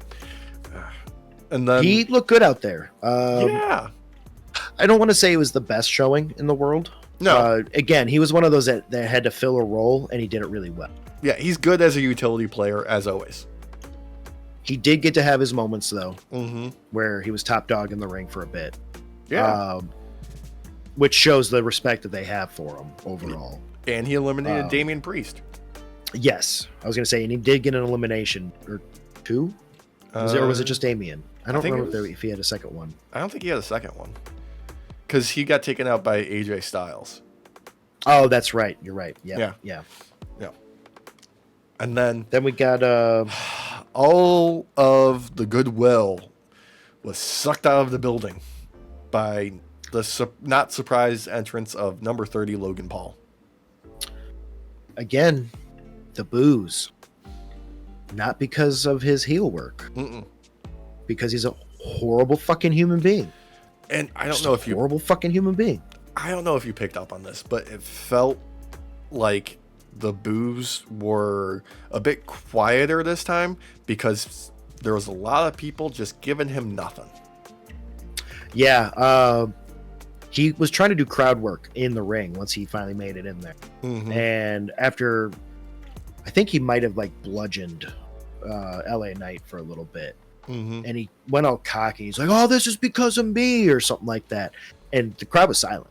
Yeah, like absolutely silent. There was no like "fuck you." There was no boo. It was just no, we're good. We don't like this. Yeah, we don't want you. He lasted a lot longer than I thought he would. I'm not gonna lie. Oh, yeah. I was hoping it was gonna be one of those set a new record for the shortest amount of time in the ring. That would have been nice. It would have been nice. Yeah. He just kind of soured it though, like for real. Not even like with my own system and anything. Yeah. He didn't really. The only moment he had where there was some fun was when he landed on the announce desk, and then jumped to the steps, to the barricade, and then jumped to the steps. And yeah. I had called that moment. I fucking called that moment. Like maybe 3 to 4 minutes max prior to it fucking happening. And it happened word for goddamn word. How I said I was like, oh, why does someone who's on the outside just jump to the announce, then jump to the barricade, and then jump back to the stairs and come back in and just like fucking wait it out. Mm-hmm. And then he did it. Yep. And it made me fucking mad. Like real mad that somebody, I had come up with it in my head. Yeah. And then somebody fucking did it. And I hated it that much more that it was him. how much more did you hate it when somebody chucked him a prime bottle to drink while he was on top of the announce desk? Not surprising, Mm-hmm. but goddamn was it infuriating. Like, he can't help himself. No, he just can't. He can't. And you know what? It's okay, because he's gonna face off against his parent. And with the way that their last kind of like on-screen interaction happened, which was like shortly after Jake's fight. Yeah. I think he's gonna beat his fucking brother's ass. I think Logan's about to get fucking familial hate crime done to him. Look, I wouldn't be upset with that, but I'm probably not going to watch it.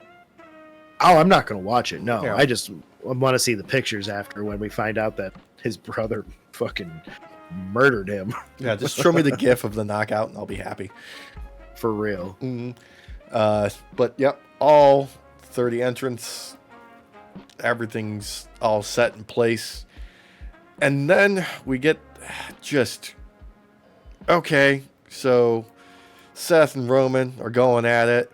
Punk, being the veteran that he is, takes his opportunity to toss him out, only for it to get ruined by fucking Logan fucking Paul. Oh, but the brawl on the outside that spearheaded off of this, with Seth doing a double foot stomp to Roman's head on the floor, and Paul Heyman being just devastated at this moment. I that second one, Mm-hmm. you could hear Roman's head hit the ground. I feel like that one, I'm not going to sit here and say that it caused CTE or nothing like that, but I have a feeling his head hurt for like maybe a good 2 minutes after. Yeah, just got the level of like just a random brawl on the outside with these wrestlers building to what is very clearly going to happen at Elimination Chamber is exactly what I wanted if Punk wasn't going to win the Rumble. Okay. Yes. What sold it even more was Seth not being able to help himself and coming back for more and going right after Punk. Yeah. And like him being like just ready for it too. Oh yeah. Well, because they're the same fucking person at the end of the day. Like they are so goddamn similar. That's why they don't get along. Yeah. They're too much alike.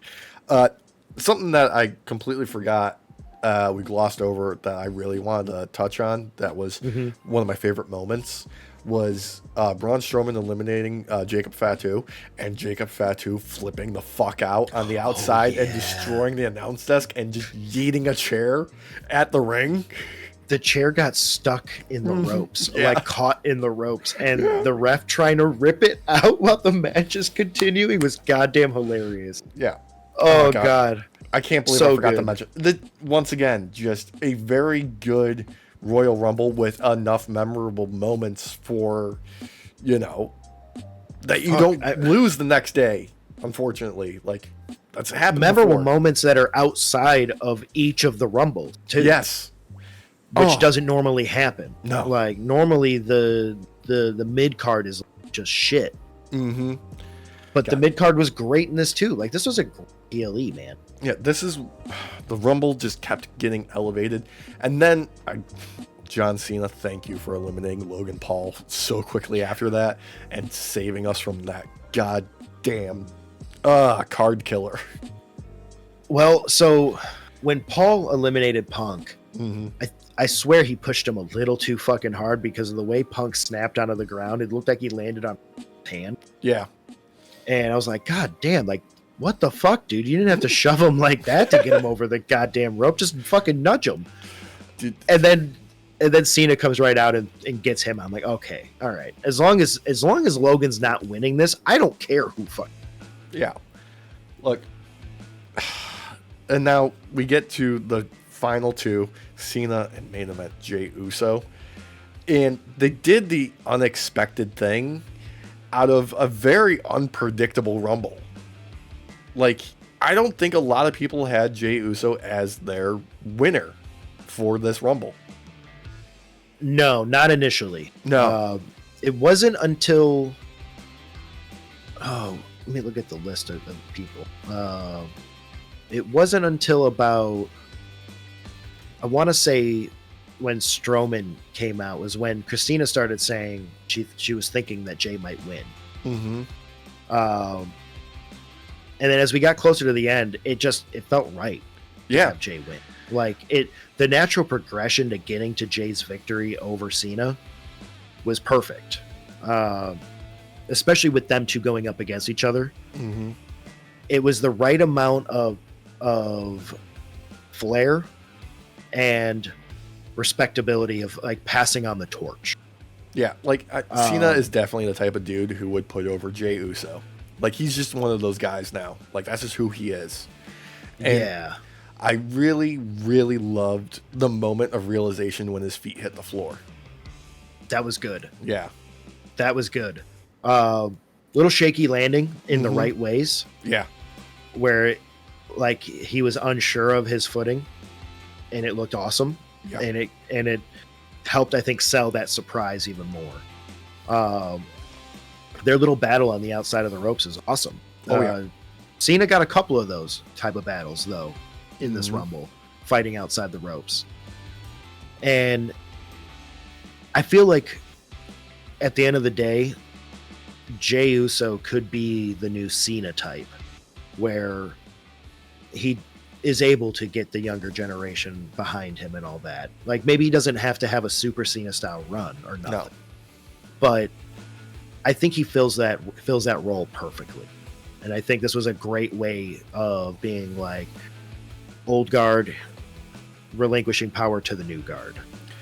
I mean, that's one of the things that were like, yes, it's a surprise, but it shouldn't be that Jay won, because how much have they been putting out there that he's a top merch mover? Mm-hmm. The crowd reaction to him is one of those things that you can't manufacture. Like he is just connected with them to a level that you can't make it in the lab. It's just natural. And yep. I mean, yeah, okay, like, you know, he's got like 5 moves or whatever in his moveset and that, whatever. Doesn't matter. The people love him. Like, most of the big talent have only like 5 fucking moves in their moveset that they do. So what does it matter? You know what I mean? Like, yeah. He doesn't just have the Riz. He has the talent to back it up. Like, it wouldn't be a surprise to see him have like a decent rank as a title holder. And he's at that level now where I feel like you could easily have him do a heavyweight run. He is at that level now where I wouldn't be surprised if they gave him a custom title. Yeah, that too. Yeah. You know, like give him a yeet title. Mm-hmm. Like he goes he dethrones Gunther and he gets like he slaps a fucking yeet on that thing. As long as it's not a fidget spinner, I'm okay with it.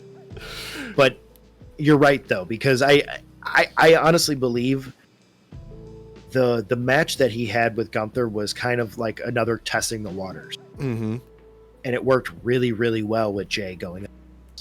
So I feel like we could see maybe even at WrestleMania, Jay stripping the belt off of Gunther, and then we'll get whatever this iteration's fidget spinner belt will be. Maybe it'll be a Pog. Oh, Pogs are back. Alpha's back in Pog form. Look, all right, before we, call it a day, we got to talk after effects of this. Number one, in the arena interview with Jay and the press conference after the show, very clearly like, okay, he's going after Gunther. That's the story. Which means we also have something else that happened in the press conference. John Cena taking no questions, just doing a full promo, laying out what's best for business is me going to WrestleMania and main eventing, and laying out that he will be at the Elimination Chamber, very clearly laying out who is probably also going to be sharing that Elimination Chamber with him, with Roman Reigns, Seth Rollins, CM Punk, and Logan Paul, in all likelihood. I mean, that's what's going to happen. I mean, they're pushing him real fucking because of that fucking deal they have with Prime. Yeah. I think the WWE did better when he wasn't around.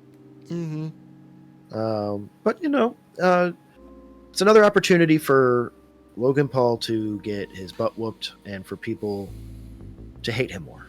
So I know. Like, he's made a huge mistake in the past couple of weeks by announcing that he is now going to be, like, full-time WWE. Because, brother, all you're asking is to get overexposed, and you're going to end up showing ass when you start slipping up. Which he already is. The WWE fan base are hardcore. Just like how many YouTube fan bases can be hardcore. They ain't just going to let you slide so easily. Not this, like, iteration of WWE and wrestling fans. Maybe back in the 90s and all that. But nowadays, no. I mean, look at Terry. Terry comes out there, acts all big and tough like he's like a Hulkamaniac, and motherfucker gets booed. Yeah. Rightfully so, but, it remains to be I don't seen. see it working out. No. I just don't. Term.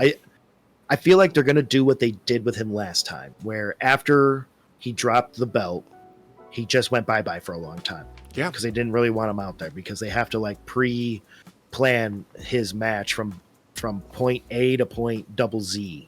Yeah, like he needs 3 months of prep time per match. Literally, yeah. So, I don't know. Like, I get it. I get it, but I don't see it last. I think it's something they're going to learn very quickly to just kind of brush him under the rug. Oh, man. But, like, let's be real here. Like, solid damn Royal Rumble. Yeah, this was an A. Yeah, in my book. Like, even though Jay wasn't my pick to win it, not upset about it. Yeah, he wasn't my pick initially either. I think we all know I was standing strongly behind Punk winning it. I really wanted that to happen, but as the match went on, it only felt correct to have Jay win, and I love Jay. I think it's time. We've been bitching for months and months now about needing to put an actual belt on this.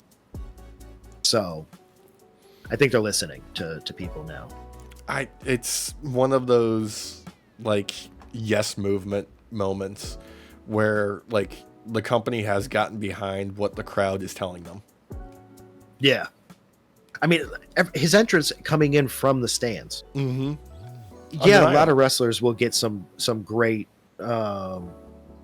like cheers and stuff going on.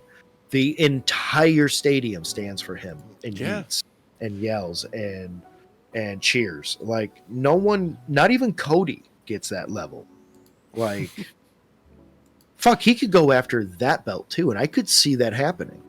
Oh man. But we'll have to wait and see. You know, we got Elimination Chamber. We got Money in the Bank. And a couple more two more Saturday Night main events. Yeah, there's still a lot to break out. So we got Vengeance Day for NXT coming up. We've got March 1st is Elimination Chamber. Yep. Okay. Then a couple of NXT shows. Then we have the Hall of Fame, April, followed by WrestleMania. Yeah, where we actually get to see a self-crowning. Like, I didn't think it was possible to self-glaze like that. Like, I thought it was the old urban legend of Marilyn Manson having to get his ribs removed in order to do that. It's like when you're sitting there in health class and you have to watch that video, but then you quickly realize that the person giving birth is the one being birthed. Yeah. Oh, God. It's that. It's that. Jeez. Fun fact for all you night shifters, when I had to watch that video, they had to pause it and escort me out of the room because I almost fucking fished out of my chair and passed out. Yeah. Funny thing about Derek and his stat block, really weak constitution. Yeah. Your stomach does not like a lot of things. It's weird. It's weird, man. Like, give me blood and guts normally. Yeah, I can handle that. a child coming out of someone's body? No. Mm-hmm. No. Oh. Fucking a fucking dirty sink trap? No. No. Ooh. So someone puking? Nope. No. No. No, you'll But see the body. Be fine. I can handle that. Yeah. Yeah, but that's going to do it for our Royal Rumble review. I think next week we should start doing our fantasy booking for WrestleMania. I think that's what we should do next week. We don't have a choice, brother. That's how it went down last time. Yeah, I mean, this is how we got our Avengers. Yeah, Avengers Endgame. Yeah, it's going to crank up real quick. Also, quick little shout out for the press conference with the graphics team having a different attendance number than Triple H, and then immediately getting disappeared. Dude, I'm telling you, whoever is playing with After Effects, fucking bravo, brother. They're fucking quick, dude. They're speedrunning that shit. It's seriously. like watching the Excel Championships in Las Vegas. Fucking hell, dude. It's like what was that? I don't remember the guy's name. He plays Texas Hold'em, but someone got mad at him for lying. He's like, it's the fucking game. It's the game. It's the fucking game. Thank you so much for joining us on this episode of the Night Off Podcast. And remember, like, comment, share, subscribe, do a little engagement, hit all the buttons. Share the community of the night shifters. Get together. Let's do this. Yeah. Do your thing. Do your thing. All right. Let's say goodnight. Buenas noches, night shift. Ooh, peace out.